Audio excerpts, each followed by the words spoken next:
sa pagpapatuloy ng ating istorya. Ang spooky White Bone Envoy Dodd ay naglalatag ng plano ng kontrabida. Sinasabi niya na habang nasa bayan ang City Lord na si Wei Kuji at ang bagong master na si Dong A, kailangan nilang hanapin agad ang Child of Dao bago pa maging masyadong delikado ang sitwasyon. Iminumungkahi niyang tigilan na nila ang pag-aaksaya ng oras sa mga ordinaryong tao at simulan na ang pagdukot ng mga cultivator para sa kanilang sacrifice. Pero bago pa man siya makapagpatuloy, ang White Bone Saintess na may berdeng buhok ay biglang kumilos, hawak ang isang karayom at itinapat ito sa kanyang baba. This queen ay hindi nagpapatalo. Sarkastiko niyang tinanong kung sa tingin ba niya ay magandang ideya ang pagdukot sa mga disipulo ni Dong A o ang dukot ng general ni Wei Kuji. Sinabi niyang ang pagpatay kahit sa isang outer disciple ay nag-alerto na sa buong lungsod, at kung gusto niyang mapahamak, mas mabuti pang putulin niya na lang ang sarili niyang lalamunan. Dinagana niya ang karayom sa leeg ng White Bone Envoy, malinaw na mensahe para isara ang bone mouth nito. Napahiya ang White Bone Envoy at pinunasan ang baba. Babala ng babae, dapat low profile muna sila bago lumitaw ang Child of Dao, dahil kung masira nito ang grand plan ng White Bone Dao, hindi nila kakayanin ang magiging consequences. Itanong ng kalansay kung ano na ang gagawin nila para sa mga sacrifice dahil ubos na ang mga pulubi. Nagunat ng dramatiko ang babae sa loob ng isang sirang templo at ipinagtapat na decoy lang ang lugar na yun. Ipinahayag niyang may tunay na plano na ang mga elders, at narito siya para ipaalam ito sa kanya. Bigla niyang ibinulong, alam mo bang hindi lahat ng pulubi ay namatay sa atake? May naamoy siyang pamilyar sa pinakamadilim na bahagi ng lungsod, pero clueless ang White Bone Envoy. Walang paki ang White Bone Envoy, wala akong pakialam sa mga pulubing yun, mariing wika nito. Bigla, isang spiky black object ang sumulpot mula sa lupa kung saan siya nakatayo.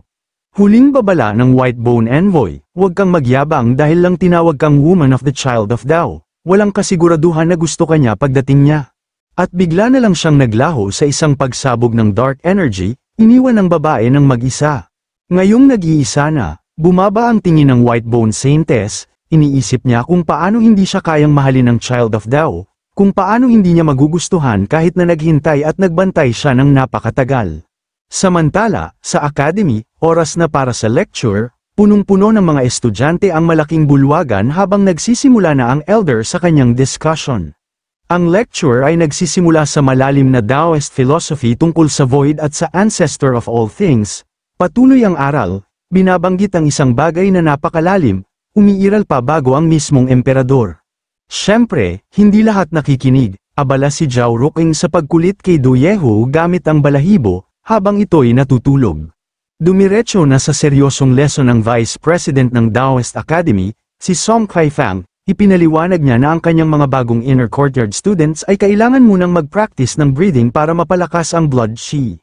Ang tunay na pagsisimula ng cultivation ay mag-uumpisa lang pagkatapos lumitaw ang Dao Meridians at makapag-channel ng energy para makuha ang Dao Essence. Nagbahagi siya ng malaking lore, tinawag niyang Great Dragon of the Human Body, ang spine, kung saan nakatago ang Dao Meridians, ang lugar na ito, ang Tungtian Palace, ang susi sa immortality. Ipinaliwanag niyang ang pagbukas ng Tungtian Palace ang magtutulak sa isang noob maging intermediate. Tinanong ni Song Kai-fang ang klase kung sino ang makakapangalan sa ranks ng mga cultivator. Agad naman nagpresenta si Ling He, taas noong nagpakitang handa siyang magturo sa buong klase. Itinaas niya ang kamay sa harap, maingat at buong husay na inilahad ang 9 na antas ng kultibasyon. Ika-9 na antas Wandering Veins Realm, ika-8 antas Jotian Realm. Ika-7 antas Tungtian Realm, ika-6 na antas Tenglong Realm. Ika-5 antas Inner Palace Realm, ika-4 na antas Outer Building Realm, ika-3 antas Divine Realm, ika-2 antas Cave of Truth Realm, unang antas Yandao Realm. Sa kanyang mga salita, agad na napalingon si Song Kai-fang, kita sa mga mata ang paggalang at paghangang naramdaman para kay Ling He, kumpirmado sa kanyang nalalaman, ang ika-9 na antas ang siyang pasimula, ang senyalis nito, ang pagbuo ng Dao Spiral sa loob ng Tungtian Palace. Dagdag pa nito, na kailangan nilang matutunan ang Foundation Array Diagram, ang Guiyuan Array. Ipinaliwanag niya na kapag may sapat na Dao Essence, maaaring ayusin ng isang cultivator ang formation points ng Guiyuan Array para makabuo ng Dao Spiral. Samantala, sa likurang bahagi ng silid, tahimik nang naghiganti si Do Yehu, marahas niyang tinakpan ng ilong ni Zhao Ruqing, na halatang nabuwisit na. Sa gilid, si Ling He ay seryosong nakikinig sa talumpati ng vice principal, habang si Jiang Wang naman ay naiinis sa kakulitan ng dalawa niyang kapatid. Pagkaraan ng ilang segundo ng tahimik na tensyon, lalong lumalim ang tingin ni Song Kai-fang, at sa kanya dahan-daang ibinunyag ang isang mabigat na katotohanan. Sa mga unang yugto, ang karaniwang tao ay kayang mag-channel ng enerhiya ng 2 ulit lamang sa loob ng isang araw, 2 munting Dao essence lang ang kaya nilang makuha. Samantala, biglang sumiklab ang isang pag-atake, tumama sa mukha ni na Zhao Rukeng at Du Yehu. Dahilan upang sila'y matilapon mula sa tindi ng ingay at lakas nito. Ang naturang pag-atake ay nagmula sa usok na pinakawalan ni Song Kai-fang, usok na nagsanib at humugis ng 2 dambuhalang kamao. Habang nanatili siyang kalmado, patuloy niyang isinalarawan ang sitwasyon. Kahit magsipag sila araw-araw, kakailanganin pa rin ng hindi bababa sa 41 araw bago nila maitatag ng buo ang pundasyon ng Guiyuan Array.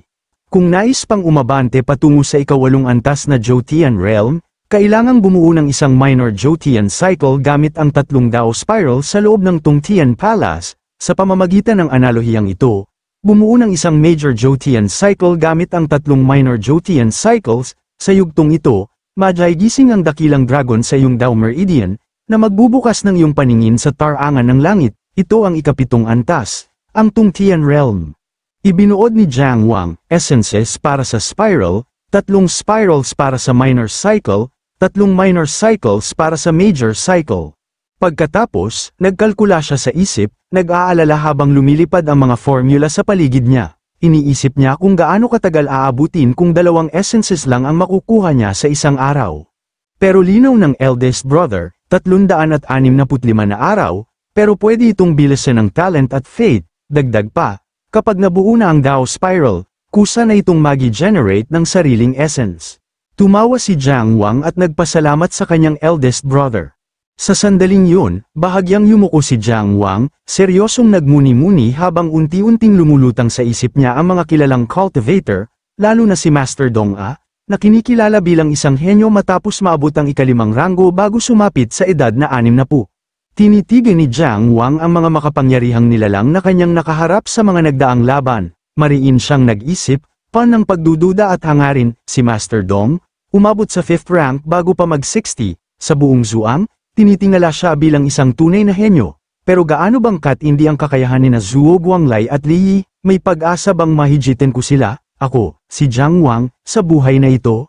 Tapos na ang lecture, kaya nagdesisyon si Song Kai-fang na mag-wrap up. Bilang homework, kailangan nilang balikan ang basics ng Dao techniques. Naalala agad ni Jiang Wang ang basics, A, B, at C tiers, may upper, middle, at lower ranks. Pero ang smug-looking na si Zhao Rukeng ay mariing nagsabi, limitado ang pag-unawa mo dahil sa kahirapan third brother, may superior ranks pa sa itaas ng A tier, at may divine techniques pa. Sa narinig, tila nasaktan si Jiang Wang at sinabing deserve itong batukan, dahil sa pangungutya nito.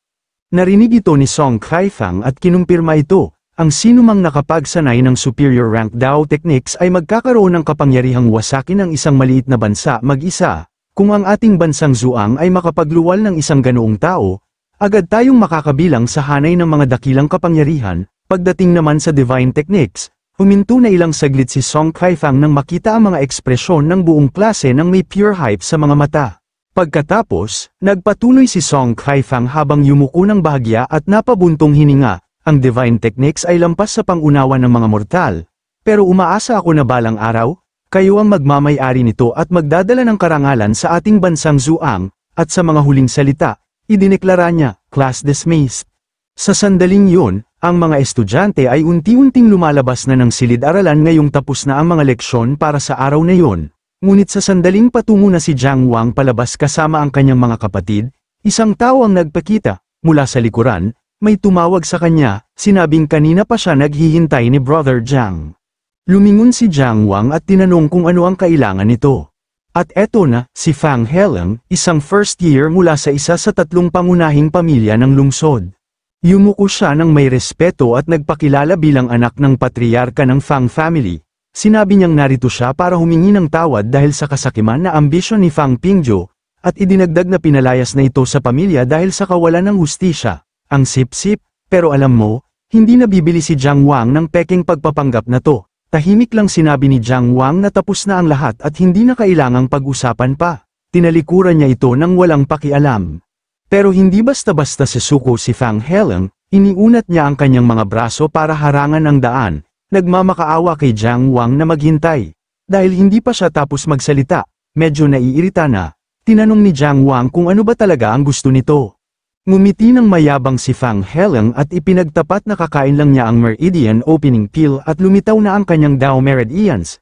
Iminungkahi niya na dahil sila na lang ang dalawang pinakamalakas sa klase, dapat silang maging magkaibigan. Gusto ni Fang Heleng na bumuo ng high-tier clique at gusto niyang maging numero 1 niya si Jiang Wang.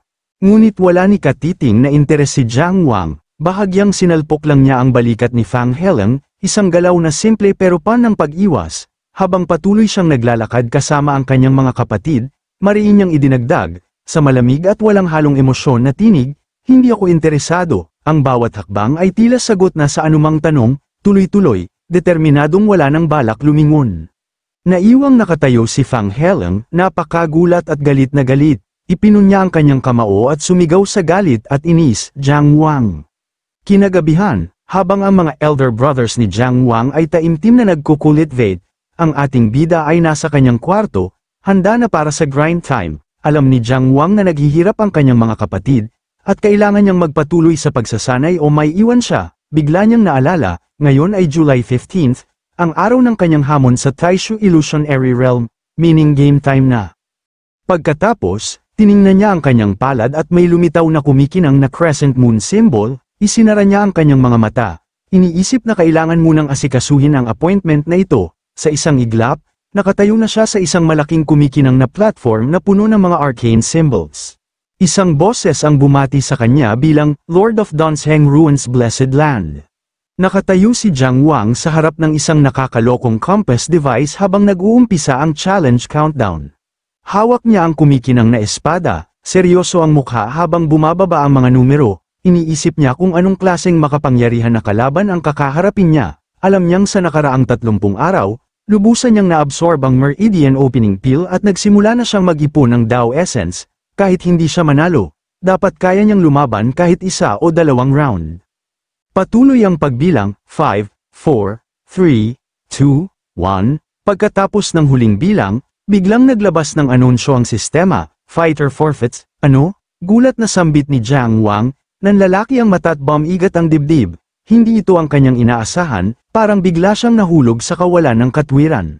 Napatigil si Jiang Wang sa gulat, pero agad na kumalat ang isang smug na ngiti sa kanyang mukha, ipinunya ang kanyang kamao at idineklara na dahil sumuko ang kalaban, sa kanya na ang buong Blessed Land.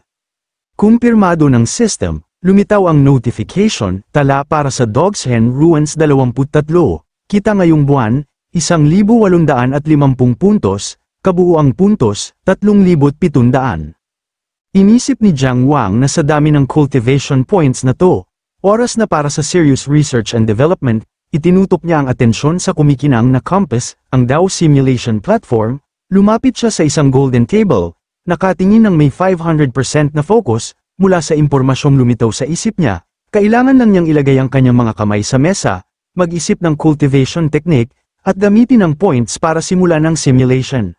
Agad niyang pinili ang Guiyuan Array para sa 1,850 points, nang ilagay niya ang kamay sa kumikinang na scroll, nag-start ang simulation, kumalat ang mga glowing lines at circles sa paligid ni Jiang Wang habang dinidismantle at ini-restructure ng system ang buong array, nag-reform ang mga golden lines sa isang bagong pattern. Lumitaw ang banner, Achievement, Remaining Points, 1,850. Pangalawang notification, Obtained, Jotian Star Array. Napatigil si Jiang Wang sa bagong array sa mesa, sabi niya ng malakas, ito ang Jotian Star Array. Ngayon, may dilemma siya, iniisip niya kung itatabi na lang ba niya ang natitirang 1,850 puntos o kung mag-all-in na agad. Pero alam ng ating bida ang katotohanan sa landas ng cultivation, kapag nagpabeya ka, talo ka, nagdesisyon siya, hindi mo alam kung anong dala ng bukas, ang pagpapalakas ng sarili ng sagad ang tanging totoong daan pasulong. Ibinaba ni Jiang Wang ang kanyang kamay sa mesa, at agad ginugol ang natitirang puntos sa larangang defensive swordsmanship, kasabay nito, unti-unting sumulpot sa kanyang harapan ang isang kumikinang na aklat parang sagot sa kanyang pagpili. Agad niyang tinuon ng pansin dito, hawak ng kuryusidad. Muli siyang tumahimik, habang umaalingaw sa loob ng kanyang isipan ang bulong, anong lihim kaya ang tinatago ng ganitong klaseng mumurahing manual, lalo pat galing ito mismo sa kapangyarihan ng system. Muling nag-start ang simulation, nag-dismantle, nag-restructure, mga stick figures na nagde-depict ng sword moves at ancient characters ang kumutitap sa screen, at biglang, boom, isang nakakabulag na liwanag ang sumabog mula sa katawan ni Jiang Wang, at ang ekspresyon niya ay puno ng lubos na pagkagulat, lumitaw ang achievement banner, points remaining, 0, sinabi niya nang may pagsigaw, ang nakikita ko, ay tunay na kahanga-hanga. Sa sandaling yun, nagsisimula na ang kanilang sparring session, at isang espada ang lumilipad sa hangin, hawak ni Zhao Ruqing ang kanyang kamay, mukhang lubos na pagkabigla, sinabi niya na kadalasan ay nananalo siya ng kahit 3 sa 10 laban, pero ngayon, talo siya ng sunod-sunod na 20 beses, desperado niyang tinanong ang kanyang pangatlong kapatid kung ano ang pangalan ng napakalakas na bagong estilong pananandate nito. Ngumiti lang si Jiang Wang, hawak ang kanyang espada ng parang tunay na mandirigma, ipinaliwanag niya na nakuha niya ang bagong teknikong ito nang hindi sinasadya, mayroon itong 9 na anyo para sa pagsasanay at 5 para sa pag-atake, at kalahati pa lang nito ang kanyang napagtagumpayan, gayunpaman, alam niya na ang kanyang pag-unawa sa espada ay nasa ibang antas na. Sinabi ni Jiang Wang kay Zhao Ruqing na wala pang pangalan ang teknikong ito, dahil si Zhao Ruqing ang literary genius sa grupo, hiniling niya itong magbigay ng pangalan, nag-isip si Zhao Ruqing, tumango, ang estilong ito ay mabagsik, unpredictable, at napakalakas, itinaas niya ang kanyang daliri, biglang nagkaroon ng ideya, iminungkahi niyang tawagin itong, Almighty Divine Sword. Dahil sa napakagandang ideyang yun, binatukan kaagad siya ni Jiang Wang sa ulo, sabay sigaw na dapat seryoso siya, bumangon si Zhao Ruqing, kinuskus ang baba habang nag-iisip, sinabi niya na dahil may 9 na paraan ng pagsasanay at 5 paraan ng pagpatay, ang bilang ay kumakatawan sa rurok, ngumisi si Zhao Ruqing at ipinahayag na sa kanyang paningin, ito ang hari ng mga espada, kaya dapat tawagin itong Purple Chief from the East. Ngayon, mukhang talagang humanga si Jiang Wang. Sumang-ayon siya na, Purple Chief from the East, ay isang napakagandang pangalan, at simula ngayon, iyon na ang tatawagin niya sa kanyang estilong pananandata, itinaas niya ang kanyang tibak sa langit, bininyagan ito bilang, Purple Chief from the East Sword Technique. Napakasaya ng sandali na niyakap ni Zhao Ruqing si Jiang Wang, na mukhang sawang-sawa na sa kanya, tinanong siya ni Jiang Wang kung ano ang ginagawa niya, nagmakaawa si Zhao Ruqing na turuan siya sa bagong teknik ng kanyang pangatlong kapatid. Ngunit habang nagkakagulo sila, may isang figure na umubo, pinutol ang kanilang bonding, ito ang tagapangasiwa ng pamilya Zhao, si Uncle Deng, sinabi niya kay Jiang Wang na naroon na si Young Master Li Jiangqiu mula sa Dao Academy para makipagkita sa kanya. Makaraan ng ilang sandali, makikita sina Jiang Wang at Li Jiangqiu na naglalakad sa isang batong daan, sinabi ni Jiang Wang na nahihiya siya dahil pinuntahan pa siya ng isang senior at tinanong kung bakit siya tinawag ni Master Dong. Sinabi ni Li Jiangqiu na walang problema at hindi kailangang maging formal si Jiang Wang, inamin niyang hindi niya alam ang eksaktong dahilan, pero hinala niya ay may kinalaman ito sa pag-atake ng halimaw noong nakaraan. Sa narinig, mariing napaisip si Jiang Wang kung may nahanap na ba talagang clue si Master Dong mula sa City Lord Mansion. Pagdating nila sa isang gusali, naroon na ang 2 pang estudyante, ipinahayag ni Li Jiangqiu na kumpleto na ang lahat, iniisip ni Jiang Wang kung sino pa ang tinawag. Sa sandaling yun, umiling ng bahagya si Fang Heleng, tiningnan niya si Li Jiangqiu at sinabing ang hinanap lang nito ay si Jiang Wang, binalingan niya si Jiang Wang at sinabihan siyang hindi dapat niya pinahintay ang senior. Pero walang pakialam si Jiang Wang, marahan lang siyang yumuko ng bahagya at binati si Senior Brother Zhang. Si Senior Brother Zhang Linchuan, isang 5th-year inner court student, ay nagsalita ng mahinahon. Sinabi niya na nagme-meditate pa si Master Dong at kailangan nilang maghintay ng tahimik. Kaya nakatayo lang sila ng tahimik, biglang bumukas ang pinto, at lumabas si Master Dong. Agad na yumuko ang mga estudyante bilang paggalang. Diretsahan si Master Dong, seryoso ang ekspresyon. Sinabi niyang alam na nila ang nangyaring pag-atake ng demonyo, walang nahanap ang investigador ng lungsod. Ipinaliwanag ni Master Dong na hindi lang sila maghihintay, ipapadala niya sila para imbestigahan ito bilang isang 8th grade mission na may malaking gantimpala. Dahil sina Jiang Wang at Fang Heleng lang ang may aktibong Dao Meridian sa klase nila, kailangan silang sumubok. Sa narinig, nagulat si Fang Heleng, isang 8th rank mission ay maaaring nagkakahalaga ng maraming merit points. Patuloy pa ni Master Dong na ang dalawang senior, na sina Zhang Linchuan at Li Jiangqiu, ay ang mamumuno sa dalawang junior para mag-imbestiga ng hiwalay. Sinabi ni Master Dong na ang unang makakahanap ng clue ay makakakuha ng 90% ng premyo, ginawa niya itong isang high-stakes competition. Yumuko ang lahat bilang pagtanggap sa utos. Mamaya, inilahad ni Zhang Linchuan ang impormasyon, may mga kaibigan siya sa Investigation Division, at may dalawang lead, isang inn kung saan nanatili ang demonyo, at isang bayan kung saan pinatay ang isang pamilya na may bakas ng corpse chi. Tinanong niya ang mga junior kung sino ang may idea para sa kanilang rota at kumuha ng impormasyon. Agad na nagsipsip si Fang Heleng, sinabi niyang gusto niyang sumama kay senior brother Li Jiangqiu, pero dahil magkaibigan ang kanilang pamilya, dapat siyang sumama kay Jiangqiu.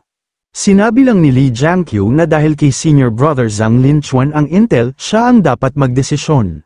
Si Jiang Wang, lalaking kaunti ang salita, ay sumang-ayon din. Nagsalita si Zhang Linchuan, pero naabala siya ni Fang Heleng, na sinabihan si Jiang Wang na dapat may sariling opinyon siya. Pero hindi pinansin ni Zhang Linchuan ang hater at sip-sip na si Fang Heleng. Sinabi niyang aalis sila bukas, si Jiangqiu ang pupunta sa Fulai Inn, at siya at si junior brother Jiang Wang ang pupunta sa bayan, at doon, nabigla si Fang Heleng. Nagtataka siya, hindi ba't magkaibigan ang pamilya namin?